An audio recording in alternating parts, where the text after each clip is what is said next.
Assalamualaikum warahmatullahi wabarakatuh. Perkenalkan, nama saya Ahmad Ilyas dengan NIM 42422011037 dari kelas TRE 6B pagi. Pada kesempatan kali ini saya akan menjelaskan klasifikasi sifat ekstrovert, introvert, dan ambivert dengan menggunakan metode klasifikasi yaitu SVM atau Support Vector Machine. Langsung saja kita mulai. Di sini saya menggunakan Google Colab sebagai media pemrogramannya. Langkah pertama yang kita lakukan adalah import library yang dibutuhkan seperti Pandas, Matplotlib, Sklearn, dan lain-lain. Pandas digunakan untuk membaca data, Matplotlib ini digunakan untuk visualisasi datanya nanti, Seaborn juga untuk visualisasi data, Sklearn ini sebagai modelnya. Jadi Sklearn ini terdapat import SPM. Nah, SPM ini metode yang kita gunakan. Selanjutnya kita membaca file dataset. Nah, di sini datasetnya saya ambil dari Kaggle. Nah, di sini kita melampirkan filenya itu di Google Drive dengan nama variabelnya kita simpan yaitu path, kemudian dibaca dalam bentuk CSV. Jadi file datasetnya itu berupa CSV. Kemudian kita membaca 5 data teratas itu dengan menggunakan sintaks df.head. Nah, di sini kita bisa lihat ada personal type yaitu terdiri dari 5 baris, yaitu data 5 awal, 5 baris pertama, dan terdiri dari 30 kolom. Kolom itu yang ke samping ya. Nah, di sini ada yang target yang mau kita prediksi nanti adalah ini, yang mau kita klasifikasi extrovert, ambivert, dan introvert dengan parameter terdiri dari 30. Setelah itu kita melakukan data understanding. Nah, di sini kita menggunakan df.shape untuk melihat berapa banyak data. Ternyata data yang kita peroleh itu, yang kita punya itu 20.000 baris dan 30 kolom. Setelah itu kita melakukan data describe dengan menggunakan metode df.describe untuk melihat, oh ternyata tidak ada yang missing ya, datanya 20.000 semua lengkap. Kemudian kita lihat rata-ratanya itu ada 5,5 dan seterusnya. Dengan rata-rata tertinggi untuk sosial energi itu 10. Lalu kita lihat df.info untuk melihat setiap data itu tipenya apa sih. Ternyata personality data itu adalah objek, sosial energi itu float, dan seterusnya 30 kolom.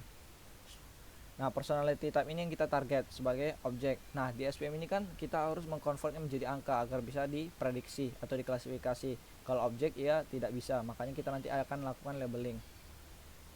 Setelah itu kita melakukan cleaning data. Nah, df.isNull.sum ini untuk menghitung apakah ada data yang 0, bernilai 0 atau missing. Ternyata dari setiap kolom tidak ada data yang missing atau 0. Semuanya masih aman.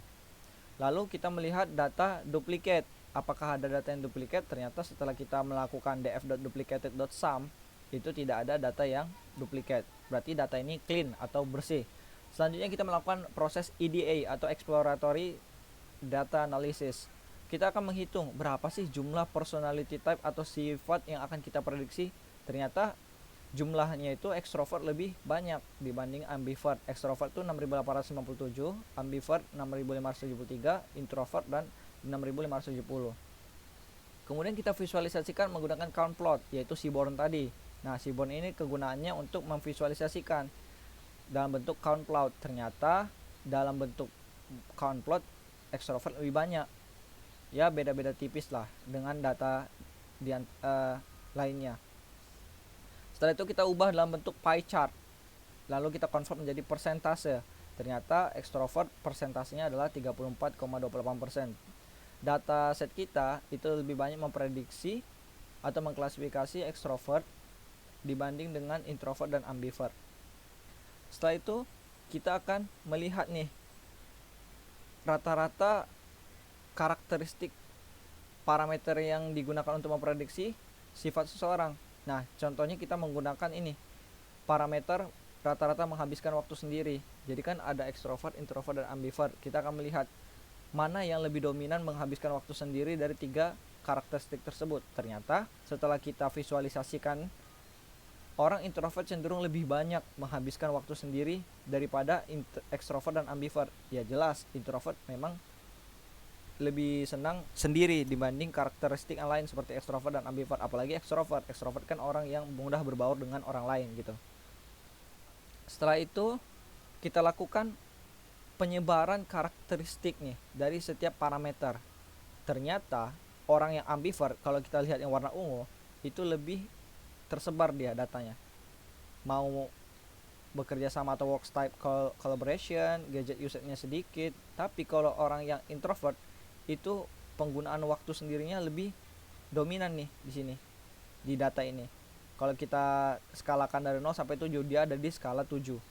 Kalau yang orang ambivert atau orang extrovert, yang tadi ungu itu ambivert, yang extrovert ini itu lebih dominan di work-style collaboration, kemudian online social usage dan lain-lain. Jadi ini penyebaran data dari setiap parameter untuk klasifikasi kita. Dimulai nilainya range-nya itu 0 sampai 7 dengan menggunakan metode min trace melt. Itu untuk melihat rata-rata atau penyebaran dari setiap parameter pada target prediksi kita nantinya. Kemudian kita melihat korelasi nih dengan menggunakan metode core. Korelasi ini untuk melihat hubungan data parameter dengan lainnya. Contohnya nih sosial energi. Sosial energi dengan align time preference itu ternyata korelasi atau korelan. Korelasi, sorry.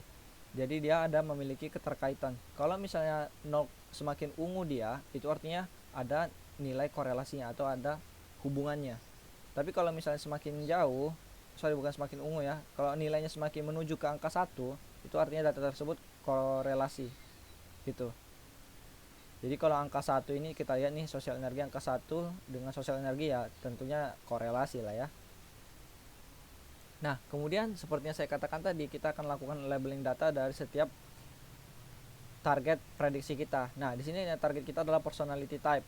Nah kategori 1 itu sama dengan extrovert angka 1, extrovert 0, ambivert 2, ambivert 0, 2 introvert, 1 extrovert, 0 ambivert dan 2 introvert. Nah, di sini kita lakukan labeling dengan menggunakan label encoder tadi yang sudah saya katakan. Jadi, data objek dikonvert menjadi data angka atau data integer supaya bisa melakukan klasifikasi ataupun prediksi. Kemudian kita build model. Dalam membuild model, kita tentu menggunakan output itu berupa X dan Y itu variabelnya, input. Nah, X itu input, Y itu output, Nah, X itu kita akan mendrop personality type, karena personality type kan kita targeting. Jadi tersisa 29 parameter. Nah, karena kita udah drop 1 personality type, maka 29 parameter itu sebagai input. Kemudian outputnya adalah personality type, itu sebagai ini targetnya. Kemudian kita melakukan scalar data. Scalar data ini untuk menggabungkan atau menggabungkan data inputnya gitu. Kemudian kita lakukan train test split itu sebesar 0,2 atau 20% dari 20.000 data. Jadi 2% itu sebagai train, 80% itu sebagai train, 2%-nya sebagai test gitu. Kemudian kita build model, setelah itu kita lakukan training. Dan di sini didapatkan akurasi model SPM yaitu 99,67% dengan F1 score yang cukup tinggi. Jadi model ini terbilang cukup bagus karena memiliki akurasi model SPM 99,67% dan F1 score itu dalam memprediksi data 0 itu 99%, data 100%, data 2 100%. Kemudian kita lakukan convolution matrix. Convolution matrix ini digunakan untuk melihat penyebaran atau klasifikasi terhadap